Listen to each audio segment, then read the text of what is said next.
what, from your view, from your studies, what exactly is Morgellons disease? My view of Morgellons is basically the result of industrialization. The list of symptoms is extremely long. It's almost similar to like a fungal overload, pathogenic overload, and there's so many related symptoms. Some of the more prominent ones being the body actually growing these fibrils or hairs, the body producing artifacts of some kind, whether they're some people, I've even met a couple of people that are producing plant-like material growing out of their skin.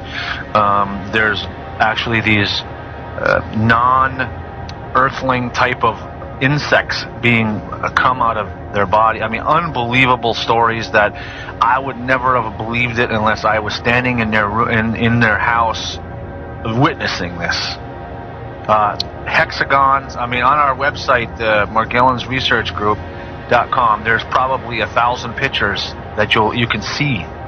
They're real. It's unbelievable. It's like the science fiction channel come to life. Absolutely, I agree with you. As well, but there are many components to this. Now, why do you think, Will, why do you think that this is such a big cover-up? I mean, the Morgellons was reported 20-some-odd years ago. According to Dr. Caroline Carter, she says it shouldn't even be called Morgellons disease. It should be called GMOD, which would stand for Genetically Modified Organism Disease. What do you have to say about that? I am totally aligned with that. You are. Well, she is testing via hair samples. She's testing in the country of Cyprus 8 out of 10 people, and doesn't matter the age group, by the way, little children all the way up to the elderly. 8 out of 10 are testing positive for Morgellons disease. What's going on? What's going on? That's a good question, because actually there's a lot of patented data that I have found, and people like to share when they find or declassified information that used to be classified. I have a report from 2004 that talked about the nano and micro technologies of unmanned, basically smart dust, which are smaller than microscopical particles, that some of the components of that smart dust are showing up in people's body, coming out through these little black specks and showing up in some of the fibers. And so you tell me what's going on. I think it's madness, but the body is responding by trying to push the stuff out through the skin or whatever, and it's affecting our genetic expression, it's affecting people's health, and it's horrifying, especially when you have this. But silver iodide and dry ice nuclei are Stone Age technologies compared to today's higher-tech particle payloads. The most amazing of these belong to a family of weather mod devices that are so small you might not see one, even if it was floating in your eye. Ranging from the ultra-tiny to the nearly invisible, these are the revolutionary micro-machines that will be the workhorses of any world weather control system. They're MEMS, micro-electromechanical sensors. It's January 7th on a Friday in Phoenix, and our skies are pretty blue today. Just a few weird looking cloud type things in the sky.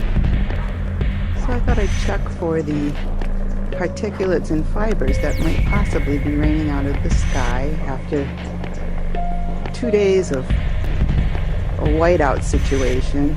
We were chemtrailed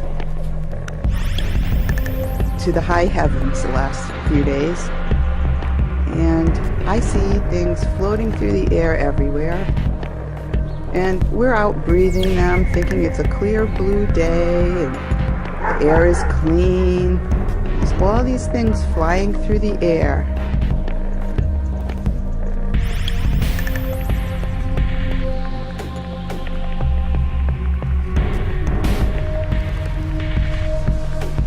It's not raining out, but there is stuff in my pool.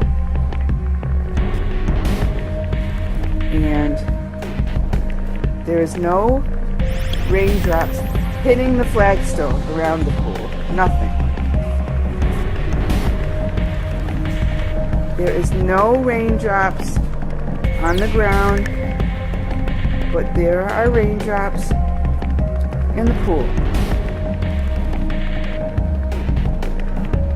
What? And they're shiny raindrops, and I'm on the telephone, so I'm sorry, but I had to get a picture of this. Alright, bye. Okay guys, this is a weather report because it's been like 80 degrees here, really unseasonably warm.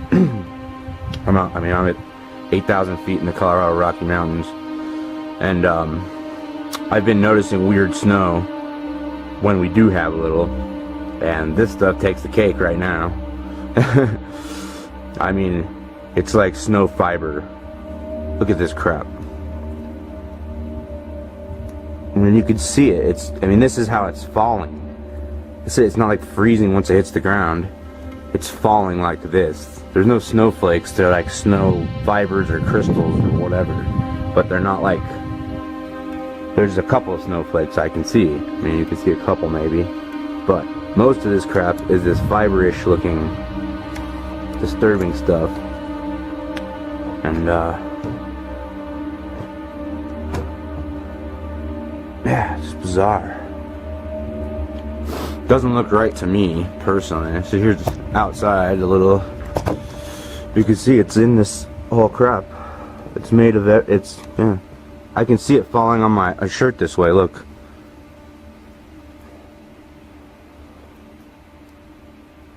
You can see it before it dissolves. It's lines. There's lines. There's fiber snow falling on me. Look at my shirt here. See that? What the hell, guys? I've never seen fibers falling out of the sky, or snow that looks like fiber. It's really disturbing. Anyway, this is what it looks like here. We're getting fiber snow, and it's really just a haze in the air that looks, that comes down as snow. So, can't see a thing. Hope everybody's doing okay. It's 29 degrees here. And, yeah, it's the first day we've had snow in a long time. I could definitely feel, it's probably very difficult for somebody who doesn't suffer from Morgellons, but a constant flow of electricity going through my body. It's like, this is basically Morgellons, at least in part, is an invasion of human tissues by nanotechnology, and I can feel these wires under my skin. I can feel the pulsation energy, or let's say the electricity going through. So I react very strongly to any electromagnetic frequency, or so I can relate to what Marie said, that she feels that when she's near to a refrigerator or any kind of electric device. Regarding the thing I really want people to hear, and I didn't have scientific validation until recently, that what I believe to be true is in fact true, and that is Morgellons is not a disease. That is the great red herring that they've asked us all to swallow, that there's this disease out there and there's a segment of the population involved, but that most everybody else is good to go. And that's certainly not true. And when I wrote my paper for Arizona Skywatch in 2009, I tried to get that point across by calling it a syndrome. And the reason I say that it's not a disease, that's not to mean that people aren't suffering, and that's not to mean that these things aren't happening. Of course they are. But the reason I say it's not a disease, because we think of a disease as a pathogen that gets into us, measles, mumps, whatever, a single pathogen that is classified as a disease with a certain amount of symptomology to it, and that's that. And that's not what we're seeing here at all. We're seeing multiple materials in the human body that work symbiotically together, synergistically, that are being delivered to us through the air supply. And when the body recognizes, and it's strong enough, mind, body, and spirit, to say this doesn't belong, it begins to try to push it out. Now that's these fibers, these pseudo-life forms, which is a really better, much more accurate description than fiber. These heavy metals, these crystalline polymers, this fungus, all of these things that work together, they don't belong in our bodies. And the bodies have the wisdom and the strength, and may I say the spirit, to shove it out. Very painful, very unsightly, very difficult process. And so my goal, once I sort of clicked onto that's what was happening, of course with the help of many brilliant, I'm just a dot connector, really. But I work with, I call the above ground, underground, a lot of very brilliant minds in the scientific, in the research community, microbiologists, hematologists, all these wonderful people who share with me what they know and understand, physicists and all kinds of folks. So when I began to see that there was a match between what was coming out of these sores and what was being delivered through the air, and then I have a research doctor who has access to an atomic microscope who was able to observe live blood, on a very, very, very, very small scale, and could see that this fungus was actually collecting these toxic metals, which we know, aluminum, barium, and the whole 9 yards, that are being delivered to us as well, and using them as weapons against our immune system. Big bells went off for me, and I began to realize that this was a very, I hate to give it over, brilliant system that was being laid into our bodies piecemeal. And I'm not sure where it all started. I don't believe it just started with the chemtrails. I believe you can follow it all the way back to some inoculations post-World War II and a lot of other things, food. But be that as it may, it's not a disease, guys. Hey, that's great. Too. Is there a connection between Morgellons disease and chemtrails? Dr. Will Spencer, I'll let you take that one. I would say there is, because some of the components that we're finding, the artifacts coming out of people's bodies, are being detected in the air. So, that's pretty high altitudes actually, and so that would lead me to believe there is a connection, as well as not only the components, the fibers and the metals that are coming out of people's bodies are in people's bodies, but also these exotic or new lab-created microorganisms, genetically altered ones, are showing up in people's bodies, as well as in the atmosphere. So, it would only lead me to believe that there is a direct connection. Right. Too. Is there a connection between Morgellons disease and chemtrails? Dr. Will Spencer, I'll let you take that one. I would say there is, because some of the components that we're finding, the artifacts coming out of people's bodies, are being detected in the air. So, that's pretty high altitudes actually, and so that would lead me to believe there is a connection, as well as not only the components, the fibers and the metals that are coming out of people's bodies are in people's bodies, but also these exotic or new lab-created microorganisms, genetically altered ones, are showing up in people's bodies, as well as in the atmosphere. So, it would only lead me to believe that there is a direct connection. Right. For example, last week I had I have pain in my head every day, like headache, but this day was a different kind of headache, and I felt like I was throwing up, but I didn't, but that kind of feeling. And then there was a lot of plane who I could see that in the Swedish chemtrails website, that they said, today they're spraying a lot. So I really believe it, and when now I thinking after. There are chemtrails everywhere all the time. Correct, and they could have other chemicals in it. But one key that what I'm calling the smart dust, we're smart dust is a very, very small particle at nanosize that has a specific function. This looks like, if you look at certain times of the day and you see dust, but it's not dust, it's like an iridescent glitter. Very specifically different than regular household dust. Yeah. And this would be in areas where... We have seen that. You know, Doctor, I got one of those 10 million watt spotlights. You go out at night and point it up to the sky, and you can't believe what's floating in the air. I mean, it's really disgusting. Right, and if you're seeing this iridescence, which looks like just like glitter, that is engineered dust or smart dust type material versus regular household dust, or that does not reflect back. So here comes the conspiracy theory. If Morgellons is related to chemtrails and it's coming out of the spray from airplanes, is there some grand plan to get this stuff into human beings? Well, I don't know if it was a plan or anything, but I will say that all of us have been exposed, all animals, all life forms on this planet.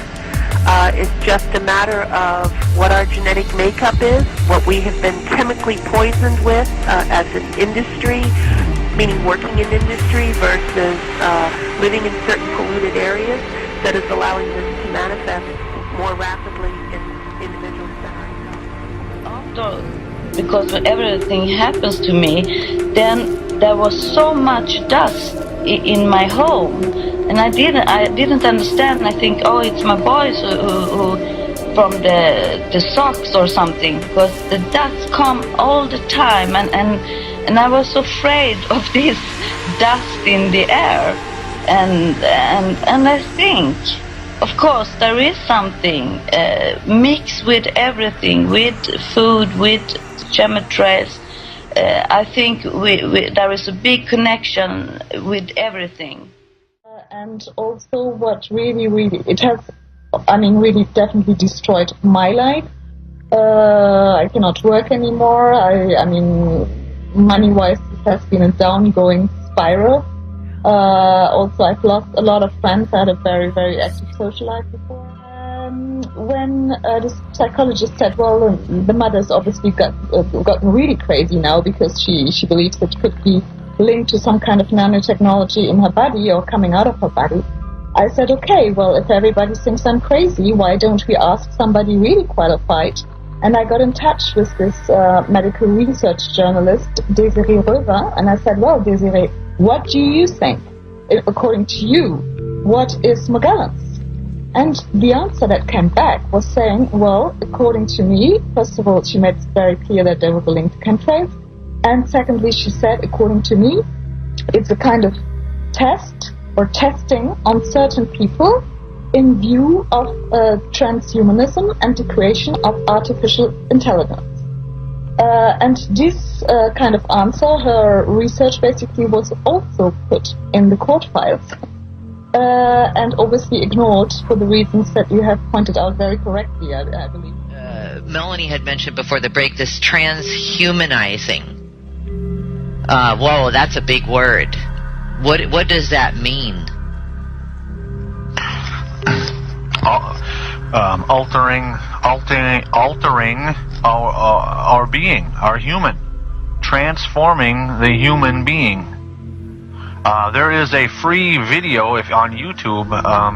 If you just type in transhumanism, I forget the name now, but there's a gal named Sophia that did a great presentation. It's about an hour long last year, and she explains it. And there's actually several scientists on YouTube that will gladly explain that. And it's a science fiction. They're trying to improve the human.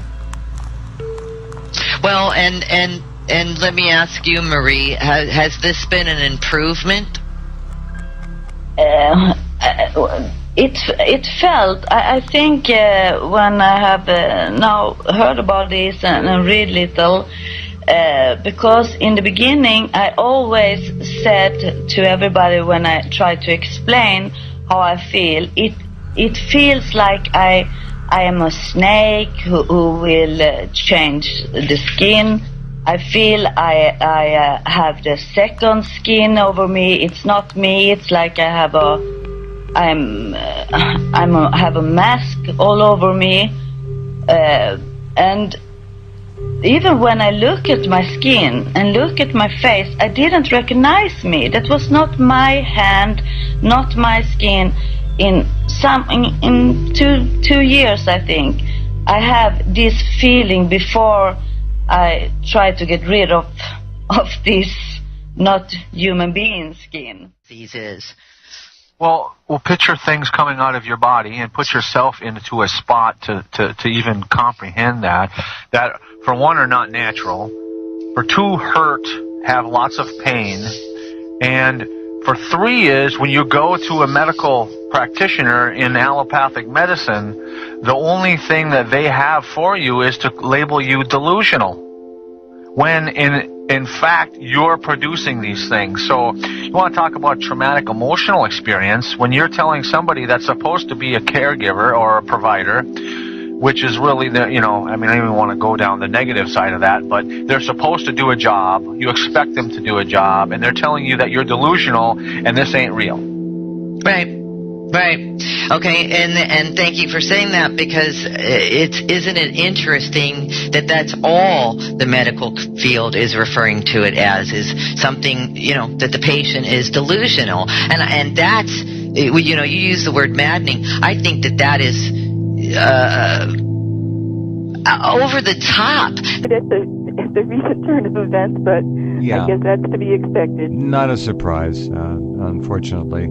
I have a segment on my website that if people want to look at later, it's called Bad Hair Day, and they'll see what the hairs look like. They'll see the hair follicle of the hair bulb, with blue fibers growing out of the bulb after I pull the hair out. Can you tell which hair to pull out? Yeah, because usually those hairs are thicker, and I can see that there's a goo coating on them. The goo coating comes above the skin line, and so I can see it, and it makes the hair look thicker because it's coated. Do you get the goo coating on your skin too, or is it just something on the hair? In other words, would you get a gooey portion, not gooey, but slimy? Yeah, you do. Yeah, you do to some extent, but not as much as the hair. There must be something in the actual hair follicle. And I have pictures of it. There's chemicals that go there, plus each hair follicle has its own capillary. So there's something about that is very attractive. Go ahead, Cliff. Yeah, absolutely. This relationship, Jeff, with hair is, as I said before, one of the keys to understanding this particular creation, if you will. And both Jan and I think we go on the record as saying that what you can find in those hair follicles will set you back on your heels. And then almost all Morgies will relate more or less the same thing. You will find in and around those hairs and within those hairs all kinds of Morgellons manifestations. Wow. In some cases, the hair bulb and the hair root is so extended and so covered with a white sebum sheath that it's 5 to 6, maybe even 7 times its normal size. And when you pull it out, it comes out without, the nerves are dead. You don't feel anything. Jan, these pictures they're stunning, staggering. They're so different. Each and every one of them has something to say, so to speak, in terms of an expression of something foreign and weird that should not be in the human body like this. But of course the CDC says, don't worry, it's all in your imagination. That very odd picture that has like veins running through it and almost a pattern, somebody said it looked like a fractal almost, but this is a piece of tissue from the same lady that had the letters, that had the numbers on the tissue. Now that is, I don't even know what to do to start to talk about that. The idea that the first pictures show that lesion covering, that crusty lesion covering peeled off, and there are clearly numbers in it. What the hell is that all about? I don't know, but since I have had that, someone else contacted me and sent me 4 copies of a video of something in his bathtub, which he was taking a picture of, that looked like a fish, but when he got very close with his lens, he was reading numbers on it, and he actually sent me the video, and you can't read the numbers that well, but he actually read the numbers from the thing, and it was MMMLOQNCFZ. Then there was a 6-digit number that he wasn't sure of, and then it said 23 parentheses U-bot and RAM. 23 what, dear? One more time. It was 23, and there's one parenthesis that goes the other way, and it says U-bot and RAM. Y-U-B-O-T and RAM. Got it. That's pretty funky. This is such. See, that's why we've been covering this story with, thank goodness for Jan and Cliff, for years and years. This is such a huge issue. This is a gigantic story that no one will touch.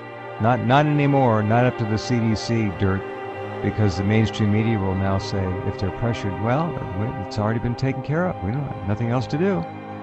One of the things I've noticed with the mainstream media is not only did they read the report from Kaiser, but they expounded upon it, and actually the way they were wording it almost seemed very disdainful of the people that have this disease. Oh, absolutely. I picked that up too. Yep.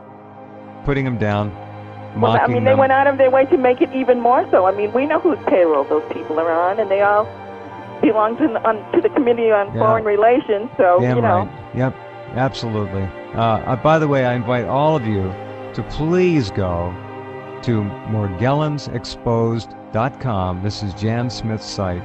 Just scroll down the page. Look at the pictures. These are real. This is nothing that has been faked in any way, shape, or form for you newcomers. These are actual items that Jan has pulled out of her body and that I others have them have on sent her. slides.